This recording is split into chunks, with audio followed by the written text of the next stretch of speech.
lacking a gavel, I'll use a pen. Thank you. I got you. Okay, let's call to order this meeting of the Civil Service Merit Board for April 9th, 2025. And we'll go ahead and call the roll, make sure we have the quorum. Jane Roberts. Present. Cynthia Durrell is not here yet, may make it anytime, depending on, she's dealing with a personal matter. Scott Schimmel. Present. And Stephanie Taylor. Present. I'm Bill Lyons and I'm present. Okay, the first item is the approval of the minutes of the business meeting that was held on Wednesday, March 12th. Have a motion to approve. Motion. Second. Have a motion to second. All those in favor indicate by saying aye. Aye. Opposed, no. Passes. Next, we have our reports. First from the staff report, Mr. Bradshaw. Thank you. Yeah, just to go over our normal stats, the legal size papers, the posting stats. This is just the calendar year 25 data right now. I went ahead and dropped off those last few months of 24 just to, in the interest of keeping it a little more concise. So, yeah, nothing in particular I wanted to highlight here. The colored blocks, they're green on mine. I think those are non-civil service positions. We still track those just for tracking purposes, but there's no real civil service involvement in those particular positions. But anyway, some data about what we're posting and the dates that tracking the times and things of that nature of how we're doing. Any questions about any of that?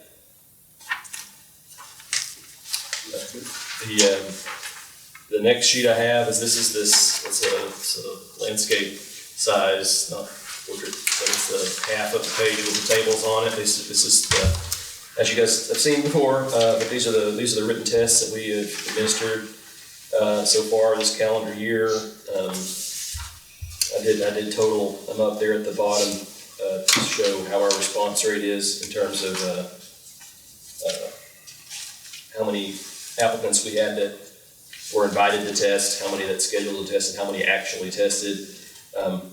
Our report rate is still, it's never going to be where I want it to be. I do think as we continue to use this eSkill platform, I think you will notice that when we do use eSkill, our numbers tend to be higher than average. Our average total for the year so far is about 52%, as you can see, and for the most part. I don't know what happened to parts and service clerk. I need to ask about that one because we just did that. That's my job too. So it's for fleet, but otherwise, I do feel pretty good about where we're headed with some of these response rates, and there's some of them are still significantly down from what I'd like for them to be. But first step is looking at those numbers and making sure we're aware where we could possibly make improvements. So that's that data there. Any questions about that? The budget document, as you guys well know, at this point, I ran this report this morning. I do try to run it as close to the meeting as possible so that we can get as much accurate data as possible. There are still some outstanding payments that have not been processed and are not yet reflected in here. But this was our journal from this morning. You can see page 1 down through nearly the end of page 2 is all our salaries and wages. So you got all those individual line items, and then the group, about $597,000 in our budget for salaries and wages, and we've spent $418K of that, it's about 70%, which is pretty good because we just passed the 3/4 mark of the year, right? So we're in 4th quarter now, and as long as you're under 75, you're pretty much on track there, which is good. We have very little discretion in this particular category anyway, salaries and wages and things of that nature. The next group there, that's your office supply category. That's the very bottom of page 2 through about the middle of page 3. We're doing pretty good here. There are some purchases that have, this is a much smaller category obviously than the personnel, but a couple of outstanding purchases have not been processed yet, including Teresa's beautiful new chair, which we're very happy with. So the next section there is a long one. It's office services. It's the bottom portion of page 3, all of page 4, and then the majority of page 5. This is where most of our actual operating money is housed in some of these line items. The biggest being city county level grant, which we don't really have any control over, and then outside counsel and litigation expenses. Outside counsel is, there's a couple of outstanding payments that I know we've made, Devin, but they've not, I don't see them processed here yet in the report. But we're still doing okay in that particular line item. We're not doing so good on the litigation expenses line item. That's the one for the hearing officers. Again, there's only so much control we have over that. If there's a hearing officer involved, we pay those expenses, and that's for discipline and grievance appeals. So otherwise, miscellaneous professional services that's for e-skill and testing related dollars. So we're doing okay there. Bottom line was we're about 66%, which is still on track to finish the year in a good place. The bottom line, the grand total there in the last page, we've spent about 68% of our budget for the year, which is pretty good at the 3/4 mark. So anyway, that's our financial health. I think we're doing pretty good so far. We've got some more things just outstanding still to think about, but that was that. Wanted to give a little update. As you guys know, we had a budget amendment approved by council, it's been 2 months ago now, for modernization initiatives. The big, sort of 3 big components of that. One is the digitization of our records. We do have a vendor we've been in contact with, and they were supposed to come Monday. They're going to actually come tomorrow and physically inspect the records we're talking about digitizing, which are mostly board meeting materials going back 110 years. So we'll get those digitized and they'll be much more transparent. They're all in books in my office right now. We'd like them to be transparent. So we've got some quotes on that. We're gonna move forward on that hopefully very soon. Also, I've spoken to purchasing about the expanding our e-skill licenses. We have 150 e-skill. This is remote proctored exam licenses right now in our contract, so we can only give 150 remote exams, which is why we've not been going full bore on online scheduled tests. But we have some money from that budget amendment to possibly expand that contract to 500, which we're looking into, making some progress towards that end. And then the other modernization initiative is just the biggest part of that budget amendment was for recruiting dollars. These are things like I think we use that exclusively on Indeed sponsored postings and I think some LinkedIn sponsored postings. Just did a big outlay for the recent firefighter recruit. We've done a few others as well, just try to gin up some applicants. So that is moving forward. We were using those dollars that were allocated by the mayor and council. We're very grateful for that in the office. The rules review project and update is still going strong. Outside counsel, David Lyons, got his nose to the grindstone on that. We've had a few conversations over the last month since our last meeting, so I know it's coming. I don't have anything specific to report. We'll have his recommendations when he submits them, and hopefully I think we're hoping for that May period, but we'll see. The outside legal counsel, Dr. Lyons and I met with Law Director Swanson and Anderson a couple weeks ago. Subsequent to our last board meeting here, we during that board meeting, you may recall, we talked about preparing an RFQ to obtain outside counsel. We started on that project and met with Law Director Swanson to discuss how that might go. I think where we landed, and correct me if I miss any of these details, but basically, if we're going to, I think if the board feels like they need outside counsel for a issue, for a task, or a project, to let Law Director Swanson know, and he will make sure we have that, rather than going through a traditional RFQ process. So I think that's where we're at with that. I'll say the only project that I know that has been discussed right now, other than the one we already have, the only additional project I should say, is this item in Chancery Court, where Mike Winchester is still our attorney of record.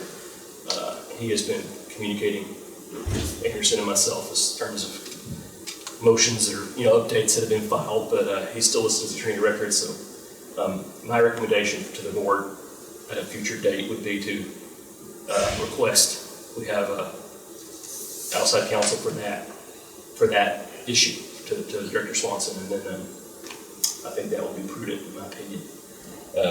That's really, I think, all I've got on that particular item. Let me interrupt a second. I just make sure everybody's comfortable with that we recognize we are going to occasionally need outside counsel, but it should be occasionally only, and that rather than having somebody, the formal request that we have, or somebody we're paying regularly, that we, as needed, just get that person, and law is in a good shape to go ahead and do so.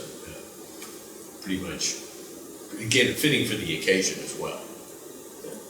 What would be like the timeline on that? I mean, is there already a list of approved people? How long would it take us? I was it was pretty quick when we hired Mr. Lyon for the rule project. I would assume that it would be similarly prompt if the board were to express the desire to pay us counsel for an item. I think I made that request or maybe you did, or maybe we both did, to Director Swanson, and we got it assigned, and I think Devin was working on that project pretty darn quick after that. Right, it should be very quick, I would think. Law, because law does this regularly. That's for other correct. tasks, so we're not really breaking any ground here. That seems to be the most efficient and least costly way to do it.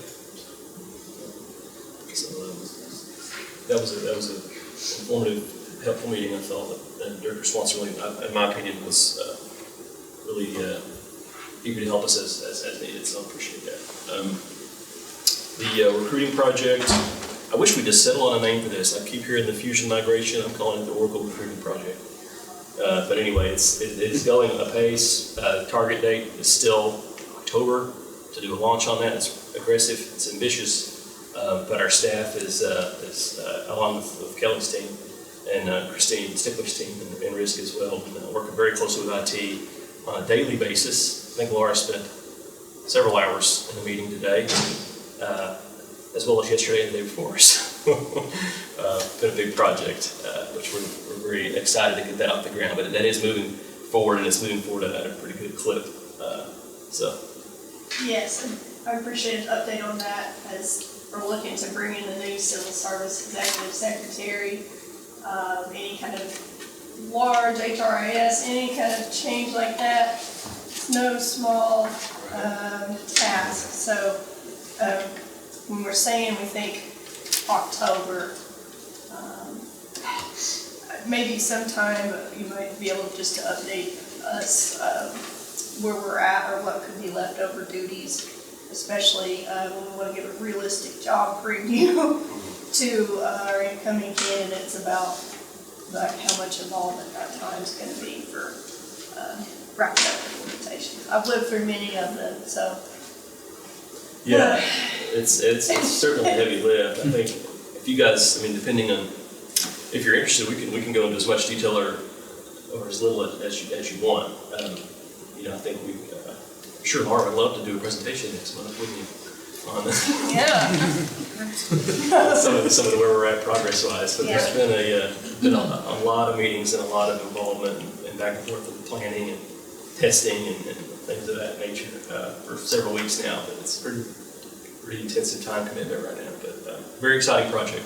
Well, I just want to say I appreciate Civil Services' work to get all that ready too, because it's a lot and doing your day job, and so I think again will make it nice for the new person coming into the role. But yeah, let us know if you get any snags on timelines. Yeah, I think I feel like we're going at a pretty good clip right now, and we'll see how things go. But of course, only a portion of it really affects us. It's HR probably has a larger portion than we do, and then benefits obviously has a big portion as well. So we're all using the same system, and even the departments, payroll clerks and things.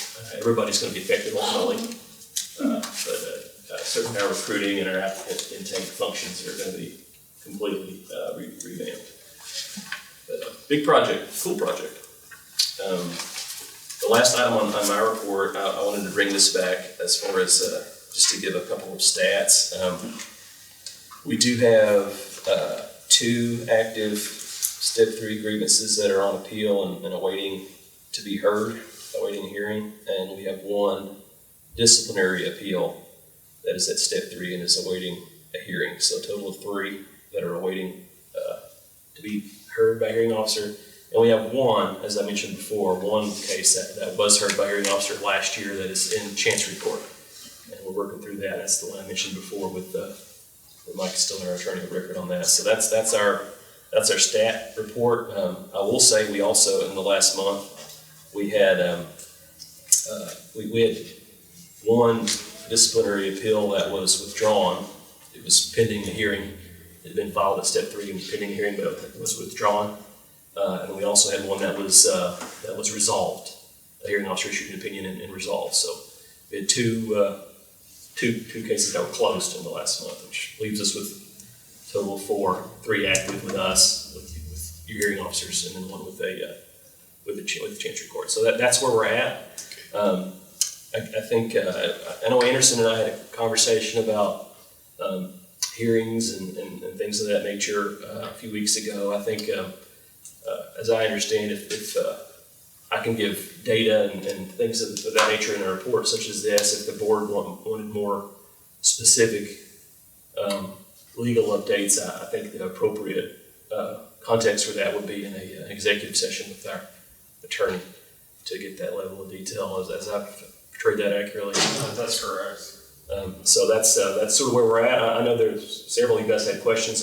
I think after the meeting last week we spoke and individually and wanted just to make sure you're on top of things as far as what your hearing officers are doing and that sort of thing. Also to that end, we circulated this sheet. These are the board's hearing officers. I don't know, you guys have presumably approved all these at some point in the past. Some of them have been around for maybe predate you guys, but this is a list of the hearing officers that your hearing officers now, along with some data, communication info, and that sort of thing. So I wanted to make sure this was provided just in case you forgot or didn't know. And then in the future going forward, I'm happy to help provide or coordinate any needs or want to bring a hearing officer in to talk to them or maybe have a session that's more about how the hearings are conducted, that sort of thing. But happy to provide anything of that nature that you guys request. I hope this is helpful as a starting out place, and that info that you requested is sufficient. But anything else we need on that, let me know and I'll get that for you. So the hearing officers are appointed without a term? Yes, that's my understanding, yes. Hearing officer for life? Yeah. Well, some of these have been around for quite some time. When I worked in civil service the first time in 2010, some of these names are familiar to me. And they were not new then either. So they have been around for a while, and All right, thank you. Let the record reflect that Ms. Manning Durrell has joined us as well. Thank you. Okay, and now back to the organization report on the meeting. Hello, everyone. Hello. I will be pretty quick. We have 3 buckets that I'm going to talk about today, and the first one is our training bucket. Our learning and development team has been very busy. We just recently had 1 training, and 4 attendees will attend the TPMA, which is the Tennessee Personnel Management Association. We will be attending that, and I will be speaking at that conference as well. We are working through the United Way on Alice at Work training, and it's learning about asset limited incomes constrained employee population and how we as employers can support our Alice employees. So we're trying to figure out some ways that we can be in best support of our employees. We also have 2 HR employees that are participating in MTAS training right now, and so that is something that we've done annually. And then we had 2 employees to participate in a PASHRA, which is a national training on neurodivergency in the workplace. And that is something that we're finding more and more. So I wanted to bring that to your attention, that that's a lot of things that we have going on. We're in a very, very busy phase right now. I also want to let you know that our Title VI report is due to City Council by May 1st. So I'm getting that taken care of as well. And then I want to talk a little bit about budget updates. And as I get to the budget updates, I want to share some information that we're going to bring to City Council for updates that are required every year. But the first one I want to tell you about is our Day of Service. This is something that I am very excited to share with you all that we are bringing before the city, and we're calling it a Day of Service program. And when we started doing our research, we realized that we are one of the only municipalities in our region that's trying to set this up. So this is something very exciting for us, where we will give our employees an opportunity to have 4 to 8 hours of service in our community within the city of Knoxville. So they will determine what service they'll have to get it signed off on, and it will be actually within the city of Knoxville. We're working through the United Way to get avenues and opportunities of service for our employees. But this is a unique opportunity that we get to give back and be of service to the community that we serve. So we're excited about that. In addition to the budget, we're going to create 15 new general government positions. And that information, I'm not going to go over all of those. We're going to create 2 general government classifications, new classifications. We're going to reallocate 96 general government classifications. So what that means for that is that we looked at their current pay and we did some benchmarking to determine if they were the right pay. And we determined that 96 positions need to be reallocated upward this year. So we're doing a lot of that this year as well. Got that list of all of those individuals. We're actually going to do 5 retitles of positions based on the description. The department's made that. And then we're going to actually abolish 2 general government employee positions classifications. So we will get that done. And then we are also going to make recommendations for the fire department and their new classifications. We've done a study, not new classifications, reallocations of their starting pay. So we have a lot to do in that regard as well. And then the final piece that we need to talk about is dealing with departmental updates. I want to tell you a little bit about that. And we just recently completed a citywide career fair. We had over 115 attendees. This was up from last year. I know civil service was in attendance as well. So this is a big deal. We just had this. We are really getting out there, advocating talent acquisition, recruiting out there. We've had a number of other job fairs, 3 this past week alone. Pellissippi State, Carson Newman.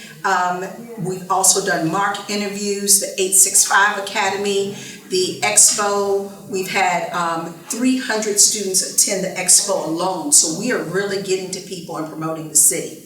We're also doing the class partnership with the BUAD 300. And that report class project is focusing on recruitment and retaining entry-level talent at the city. So we're really talking about this. We're also doing the UT MBA program with new partnerships. We're doing class lectures at UT and at Carson Newman.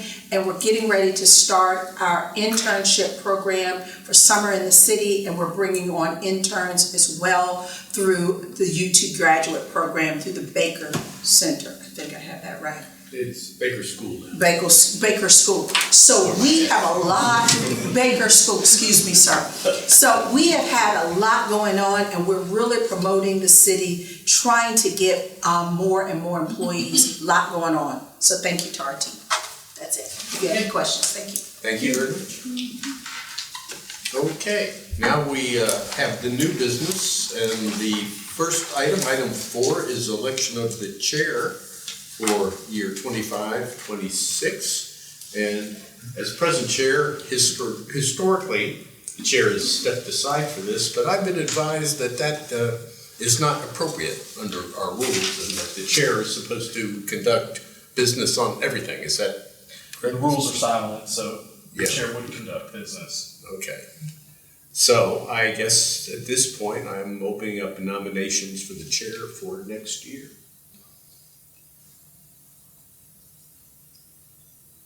You sit and see, if you're willing to continue serving. I don't want to seize it by force, though. I think you've done I an like excellent to job. I If you're feel the willing to same way, continue yes. on, I will certainly make a Well, I highly recommend staying. I'd be willing to serve if so desired, but recognizing that I don't want to take this privilege away from my colleagues here. Motion. But- I was getting ready to say second. All right, all those in favor? Aye. Democracy at work. Gavel. Thank you, okay. I do need a gavel. You do. Unless Stephanie. I got you. Okay. Well, that was easy, let's say second. And the next item is the election of the vice chair, presently held by Stephanie Taylor. Do we I have make a motion. a motion? Are you willing to serve? Let me think about it. Oh, yeah. I'm willing. We need a second then. Second. Second. Okay, any discussion? My discussion is, that's a great idea. All those in favor indicate by saying aye. Aye. Any opposed? Congratulations. Congratulations. What a team. All right, continue on. Hey, Good team. it's not broken. Okay.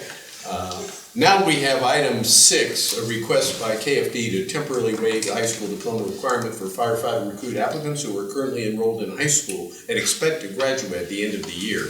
A little background on this, if you don't recall, we have an issue where the HR department had sought out applicants for firefighter positions in the future, and that found out at that time that the diploma, high school diploma, was required at the time of application rather than at the time of actually being hired. And that at the time of application, these folks were finishing up high school, so we're running into an awkward situation. So the request was that we waive that rule for firefighters, for KFD. I'm glad they brought that to our attention. HR has also recognized this in its broader context, and this in fact applies to all applicants for city jobs, and many require a high school diploma, and it's unrealistic to expect them to have this high school diploma prior to finishing high school. I think we all agree that's a little difficult. So we think that the request I'd like to make, and I would like to read this in terms of a motion, at this time to accommodate job applicants and to avoid the rule changes in the middle of outside counsel's review. And of course, Devin Lyon is reviewing our rules, and we expect we'll come up with a rule to fix this that will get the due public notice requirement, meet the public notice requirement, and then we will officially change it. But prior to that, move that all rules requiring applicants to submit proof of meeting the educational requirements for a position at the time the application be submitted be waived by CSMB such that they are no longer enforced to the detriment of applicants. Specifically, this waiver would apply to rules 1101, 1302, and 1303, regarding the requirements in those rules to submit required forms and documents with an application. Of course, the requirement would still apply to it to be enforced prior to being hired. Yeah. Does everybody understand? It's not a simple fix, but I think it's one that's long overdue, and we look forward to the actual rule coming to us in forthcoming meeting. So with that in mind, let's consider that a motion. We have a second. Just make sure that's for all. That's not just for all, KFD. not just KFD. And I'd say the first to notice and to impact is KFD, but it's got wider That's good. application. There's no reason not to make it Yes. broader. Second. Second, we have any discussion on this? Okay, all those in favor, please indicate by saying aye. Aye. Opposed, no? Okay. The item passes, item 6 passes. And now the long-awaited selection committee update. Ms. Roberts. Yes. Well, again, thank you to Civil Service for all your help, getting us some excellent candidates. So over the last month, our Civil Service Executive Secretary Search Committees met, and we have painstakingly gone through all of the applications with a fine-tooth comb. So we have decided to move forward with the interview process. So we selected 7 candidates that we thought were very strong to interview for the position. So we're working with civil service on getting that notification out. I'm not going to divulge names at this time with that. So we'll be meeting again next week to just formalize anything left with our interview process. And probably the most fun will be working with civil service and everything to get all this interview scheduled with the upcoming, summer vacation season. So we again want to thank Nick for all his time and trying to not overextend too much on it there, get someone hired in. So I feel very confident. I think we have a good pool of candidates, and we're looking forward to presenting those onto the board, hopefully sooner than later. So is there any questions for me about that? What did we start with, 81 or something, 51? 81, I think, was the final. Wow. Yeah. Just got it narrowed down. Good Yeah. work.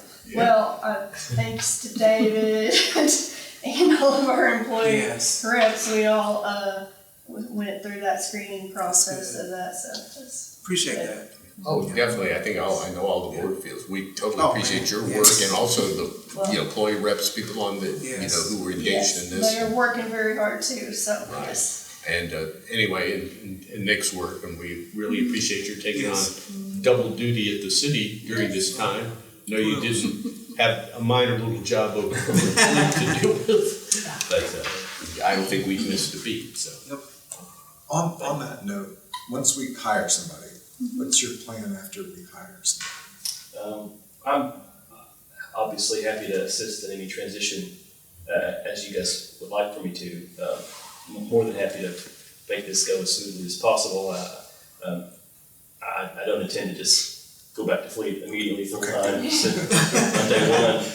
But I can be as flexible as you guys want me to be. I'm more than happy to help as needed, as I tried to do to date. But whatever you guys want. Well, I think, obviously you'd want to be in tandem for a while and probably reducing your hours as the new person becomes a little more comfortable with things, but we really appreciate your willingness to kind of run in parallel, because it's going to be pretty daunting for somebody new to wander into all this. Yeah.